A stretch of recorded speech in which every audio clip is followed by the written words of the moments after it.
갈등과 대립을 멈추고 상생의 길을 찾도록 솔로몬의 율법을 찾도록 상업주민 여러분 반갑습니다. 반갑습니다. 반갑습니다.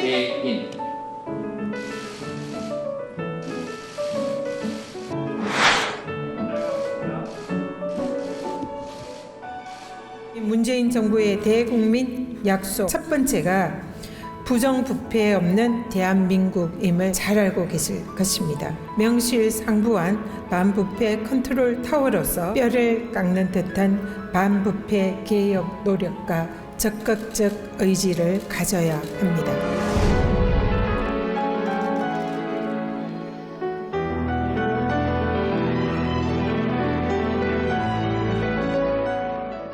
네, 긴 설명이 필요 없을 것 같습니다. 전현희 신임 국민권익위원장 주영일의 뉴스브리핑 찾아주셨습니다. 어서 오십시오. 안녕하십니까. 뭐 얼마 전까지는 사실 정치인이셨는데 국민권익위원장이라는 공직을 맡게 되셨어요. 국민권익위원회가 어떤 일을 하는 곳인지 우리 국민들이 잘 모르실 수도 있거든요. 국민권익위원회는 어떤 일을 하는 곳입니까? 국민권익위원회는 국민들의 고충을 해결하는 민원 이런 걸 해결하는 고충처리위원회와 예. 그리고 또 부패 방지를 하는 청렴위원회 그리고 또 국민들의 위법 부당한 행정 처분에 대한 민원을 구제하는 행정심판위원회 세 개가 합쳐서 만들어진 기구입니다. 국민 고충 처리 하나, 반부패 그리고 국민 구제 이렇게 네. 세 가지 역할이 핵심적인 역할이다. 네, 세 가지가 핵심인데 그 중에서도 지금 이제 우리 문재인 정부가 청렴한 대한민국, 예. 부패 없는 대한민국을 걸고 이걸 최우선의 국정 과제로 하고 있기 때문에 그 부분에 있어서 반부패 정부 기관의 컨트롤 타워를 하는 그런 막중한 역할을 하고 있는 기구입니다. 취임사를 제가 한번 읽어봤는데요. 부패 방지 이 부분에 상당한 방점을 찍으시는 것 같더라고요. 앞으로 국민권익위원회가 세 가지 역할 가운데 반부패, 부패 방지 이 부분에 더 노력을 할 것 같다 이런 느낌이 들었는데 혹시 제 느낌이 틀립니까? 네, 맞습니까? 네, 그 부분이 지금 이제 가장 문재인 정부에서도 방점을 찍고 있는 그런 부분이고요. 오늘 청와대 국무회의에 네. 참석을 했는데 뒤에 백드롭에 쓰여 있는 내용이 나라답게 예. 그리고 정의롭게 이렇게 쓰여 있습니다. 나라답게 정의롭게. 네, 국정의 핵심 철학이라고 볼 수가 있는데요. 그러한 이제 국정의 핵심 철학을 구현하는 부처가 바로 저희 국민권익위원회다 이런 생각을 하고 있고요. 그래서 그동안 국민들께서 권익위원회가 뭐 하는 일을 하는 곳일까 네. 이렇게 궁금해하는 분들이 많았는데 실제로 이제 나라의 기강을 잡고 공직자의 기강을 잡고 또 민간 영역에 있어서도 청렴하고 부패 없는 그런 정의롭고 공정한 나라를 만드는 그런 보이지 않는 역할을 묵묵히 해온 곳이 바로 권익위원회입니다. 그래서 그런 부분을 좀 더 강조하고 또 현재 대한민국의 반부패 지수를 좀 더 국민들이 공정한 나라임을 인식할 수 있도록 예. 그렇게 높이는 그런 게 이제 저희들이 할 일로 파악을 하고 있습니다. 문재인 대통령이 전현희 전 의원을 국민권익위원장으로 발탁한 이유와 배경이 있을 것 같은데 대통령이 혹시 임명장 수여하면서 직접 한 얘기가 있습니까? 네, 대통령께서 일단 반부패 개혁 의지에 관해서 굉장히 많은 기대를 하고 계시다 네. 이런 말씀을 주셨고요.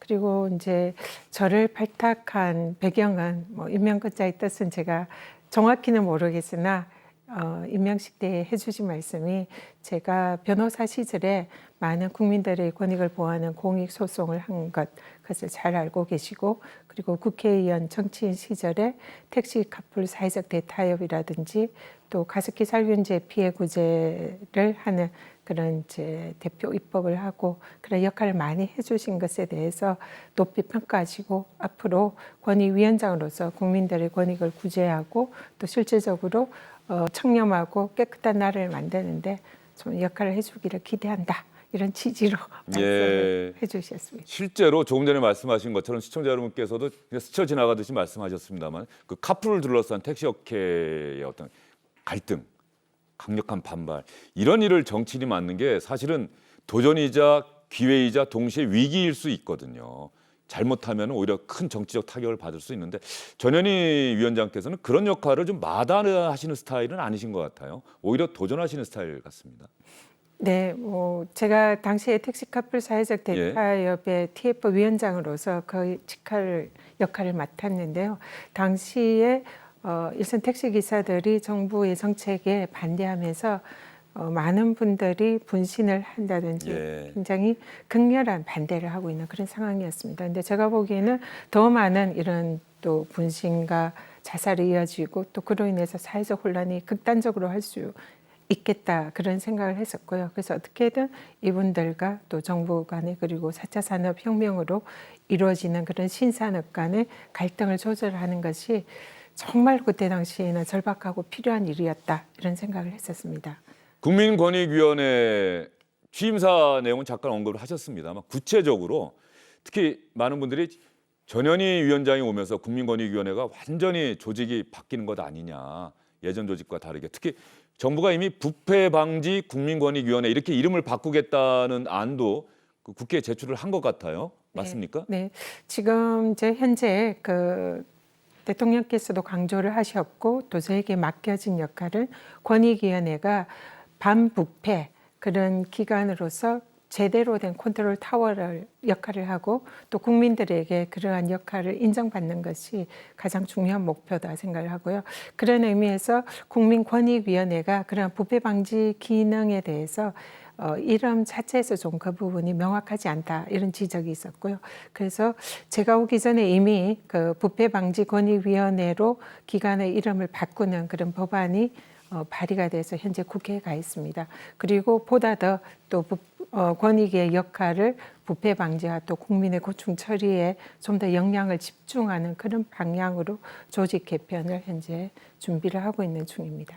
예, 어떻습니까? 전현희 위원장 뵈면서 또 저는 사람의 인생이라는 걸 또 생각하게 되는데 만약에 이번 선거에서 당선되셨다면 권익위원장은 또 못 맡으실 수도 있었던 것 아니겠습니까? 현역 의원이었다고 한다면. 네. 그러니까 늘 사람의 인생은 어떻게 될지 모르겠다는 생각이 다시 한번 드는데 서울 강남 지역에서 민주당 당적으로 24년 만인가요? 얼마 전에 작고한 네, 고 홍사덕 전 의원 네. 다음에 서울 강남에서 민주당 소속으로 국회의원이 된다는 것 자체가 결코 쉬운 일이 아니었을 텐데 뭐 그것도 전현희 위원장의 돌파력을 보여주는 하나의 좋은 사례가 아닐까 싶은데 주변에서 혹시 그런 이야기도 안 하십니까? 권익위원장 된다고 하셨을 때 권익위원회 가서도 또 그런 모습 보여주셨으면 좋겠다 이런 이야기들 안 하시던가요?